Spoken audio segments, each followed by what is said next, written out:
चुनाव प्रचार में टूटी शब्दों की दीवार। आप बीजेपी को वोट करोगे जो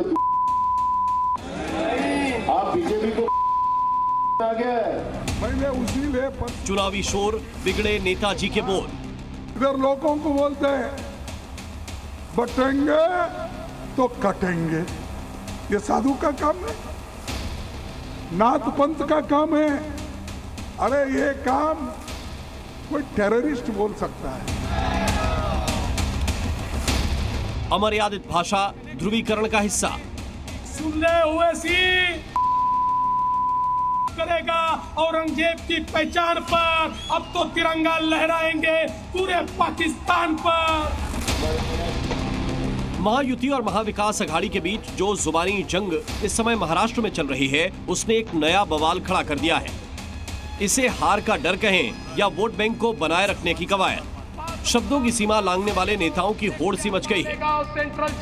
महाराष्ट्र कांग्रेस के प्रदेश अध्यक्ष नाना पटोले भी भाषा की मर्यादा को तोड़ते हुए बीजेपी के लिए अब शब्दों का इस्तेमाल करने में पीछे नहीं रहे। मैं पूछना चाहता हूं, क्या अकोला जिले के ओबीसी के लोग आप बीजेपी को वोट करोगे जो आप बीजेपी को आ गया? इससे पहले कांग्रेस अध्यक्ष मल्लिकार्जुन खड़गे भी मर्यादा की दीवार तोड़ने में पीछे नहीं रहे। ठीक एक दिन पहले खड़गे ने भी सीएम योगी के भगवाधारी होने पर सवाल खड़े किए और उनके बटेंगे तो कटेंगे के नारे को आतंकी की भाषा बता दिया। गेरुआ डालते हो, पॉलिटिक्स से बाहर हो जाओ। एक तरफ गेरुआ कपड़े डालते हो, दूसरों को उपदेश करते हो, बटेंगे तो कटेंगे बोलते हो। सियासी संग्राम में कांग्रेस नेताओं ने विवादित बयान देने की रेस लगाई तो बीजेपी ने इसे हार के डर की वजह बता दिया। जो भाषा का प्रयोग खड़गे जी ने किया, ये साफ दिखता है कांग्रेस की मानसिकता। जब इनकी सरकार थी तब इन्हें भगवा आतंकवाद कहा, अब भगवा का विरोध करते हैं। ये हिंदुओं को अपमानित करने का काम करते हैं। कांग्रेस का कोई नेता हो, राहुल गांधी जी हो, खड़गे जी हो, ये एक्सीडेंटल हिंदू जो हैं, ये हिंदुओं को अपमानित करने का काम करते हैं। वैसे लोगों को जैसा है वैसे लोगों को वैसी भाषा आता है, जैसे लोग है वैसी भाषा आता है। ये बिल्कुल ऐसे शब्द यूज करना राजनीति में ठीक नहीं है। ये कांग्रेस पार्टी का आदत बन गए। ऐसा नहीं है कि सिर्फ कांग्रेस ही विवादित बयानों की दौड़ में शामिल हो।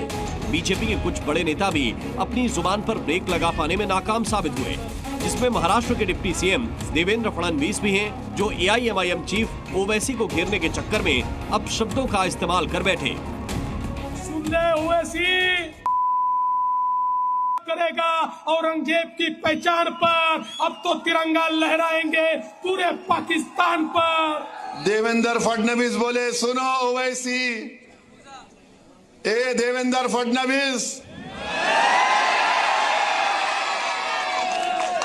याद रखो तुम मेरी जबान का मुकाबला नहीं कर सकते ना। अगर तुम मोदी अमित शाह भी बैठ गए तो मेरी जबान का मुकाबला नहीं कर सकते। क्या ये जबान?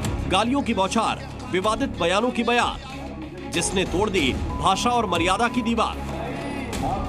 यही हकीकत है इस वक्त महाराष्ट्र की सियासत की, जहां जीत के लिए जारी जंग में नेताओं को सब कुछ जायज नजर आ रहा है।